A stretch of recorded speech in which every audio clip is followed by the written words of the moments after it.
YCP psycho పాలకులను ఇంటికి పంపేందుకు రాష్ట్ర ప్రజలు సిద్ధంగా ఉన్నారని జనసేన పార్టీ కాకినాడ రూరల్ నియోజకవర్గ కూటమి అభ్యర్థి పంతం వెంకటేశ్వరరావు నానాజీ పేర్కొన్నారు. కాకినాడ రూరల్ తిమ్మాపురం గ్రామంలో తిమ్మాపురం జనసేన నాయకులు మాధవరపు తాతాజీ ఆధ్వర్యంలో జరిగిన కార్యక్రమంలో టీడీపీ కోఆర్డినేటర్ పిల్లి సత్యనారాయణమూర్తి, మాజీ ఎమ్మెల్యే పిల్లి అనంతలక్ష్మి దంపతులతో కలిసి ఇంటింటా ప్రచార కార్యక్రమం చేపట్టి గాజు గ్లాస్కు ఓటు వేయాలని ఓటర్లను అభ్యర్థించారు.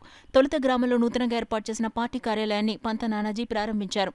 ఈ సందర్భంగా కూటమి అభ్యర్థి పంత నానాజీ మాట్లాడుతూ తిమ్మాపురం గ్రామంలో గత 5 ఏళ్ల వైసీపీ పాలనలో కనీస మౌలిక సదుపాయాలకు నోచుకోలేదని, ప్రధానంగా త్రాగునీరు, డ్రైనేజ్ సమస్య వంటి మౌలిక సదుపాయాల కల్పనే ధ్యేయంగా పనిచేస్తానన్నారు.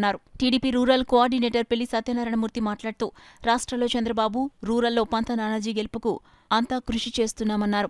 కూటమి ప్రభుత్వాన్ని గౌరవించే ప్రతి ఒక్కరూ గాజు గ్లాస్కు ఓటు వేసి అఖండ మెజారిటీతో గెలిపించాలని కోరారు. కార్యక్రమంలో Kakinada rural TDP coordinator Katakamsetti Bobby, election coordinator TDP నాయకులు నులుకుర్తి వెంకటేశ్వరరావు, టీడీపీ జిల్లా ప్రధాన కార్యదర్శి పెంకే శ్రీనివాస్ బాబా, టీడీపీ నాయకులు చప్పుడు వెంకటేశ్వరరావు, సీతయ్య దొర, జనసేన, టీడీపీ, బీజేపీ నాయకులు, కార్యకర్తలు అధిక సంఖ్యలో పాల్గొన్నారు.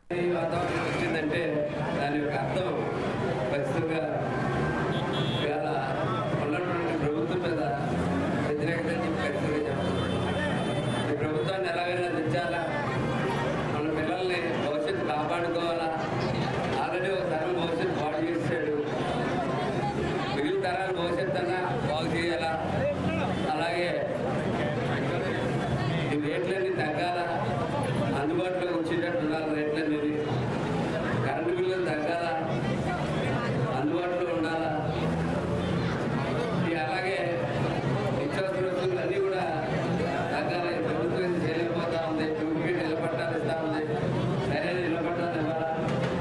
అంటే అనేక కారణాలతో ప్రజలు ఇవాళ అవినీతి పెరిగిపోయింది, కబ్జాలు పెరిగిపోయి, ఇటువంటి అన్ని కారణాల వల్ల ప్రజలు ఈ పార్టీని సంబంధితం పాడి జనసేన, తెలుగుదేశం కూటమిని, భారతీయ జనతా పార్టీ కూటమిని గెలిపించాలని చెప్పి కోరుకుంటూ వారు కూడా ప్రత్యక్షంగా రంగంలో దిగి కార్యకర్తలుగా మారి